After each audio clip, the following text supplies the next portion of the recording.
Hi, this is Julie Henriques from Your Ladders. I've been blessed to be on two different creative journeys in my life.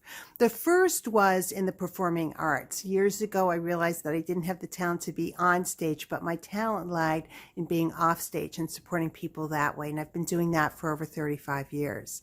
About 20 years ago, I started on my own journey as a writer, and 5 years ago, realized my dream of being a published writer. And I'm working on my ninth mystery novel now. Now, what I've learned along the way are many, many things, and one of which is that it takes confidence to stay on the journey and to keep moving forward. So I created Your Ladders to help folks develop that confidence in their journey in many different ways. And one exciting way is I've just created a new workbook. It's called Packing the 6 Ps for Your Creative Journey, and it will help you walk through 6 things that can help you build the confidence for your journey, which is so important.